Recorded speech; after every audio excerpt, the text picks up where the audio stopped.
Occasion ఏదైనా location ఎక్కడైనా తెలుగువారి వేడుక అంటే ఆలివ్ మిఠాయి ఉండాల్సిందే.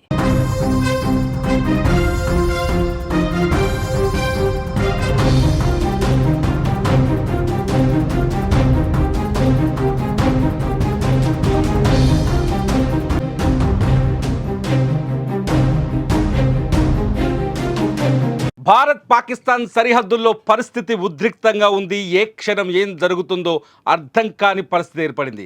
పాకిస్తాన్ భారత్ కొట్టిన ఎదురు దెబ్బకు అతలాకుతలమైనట్టుగా తెలుస్తుంది. పాకిస్తాన్లో జరిగిన నష్టం ఎంత అన్నది మరి కాసేపట్లో బయటకు వచ్చే అవకాశం కనిపిస్తుంది. ఇదిలా ఉంటే భారత్ దాడులతో సమాధానం లేకుండా పోయిన పాకిస్తాన్కు మరోవైపు బలూచిస్తాన్ ఆర్మీ కూడా ముప్పేట దాడి చేస్తోంది.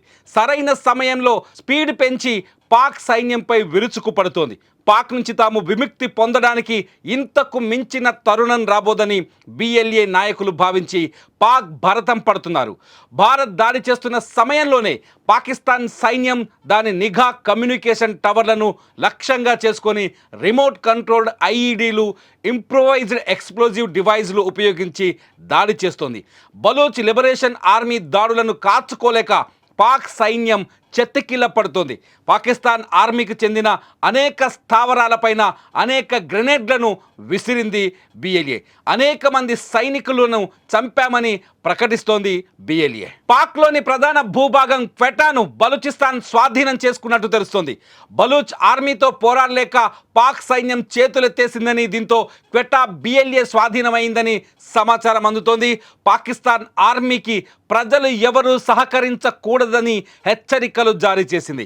ఎవరైనా వారికి సహకరించిన సమాచారం అందితే పరిణామాలు తీవ్రంగా ఉంటాయని తెలిపింది.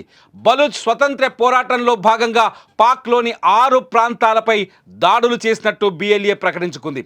గురువారం ఉదయం బలూచ్ వేర్పాటువాదుల దాడుల్లో 14 మంది పాకిస్తాన్ సైనికులు ప్రాణాలు కోల్పోయారు. బలూచిస్తాన్ ప్రావిన్సుల్లోని బోలాన్, కేచ్ ప్రాంతాల్లో జరిగిన 2 వేర్వేరు దాడులకు బలూచ్ లిబరేషన్ ఆర్మీ బాధ్యత వహించినట్లు ప్రకటించింది. 2 వారాల కిందట ఇలాంటి ఘటనే చోటు చేసుకుంది. పాక్ సైనిక వాహనాన్ని బిఎల్ఏ ఐఏడీతో పేల్చేయడంతో 10 మంది ప్రాణాలు కోల్పోయారు. పాకిస్తాన్లో అత్యంత విలువైన సహజ వనరులు కలిగిన ప్రాంతమే బలూచిస్తాన్.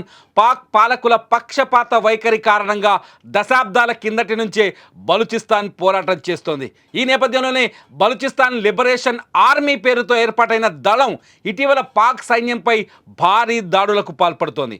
భారత్ అటాక్తో పాన్ అనిశ్చిత స్థితిలో ఉంది పాకిస్తాన్. బిఎల్ఏ దాడులను తీవ్రతరం చేసింది.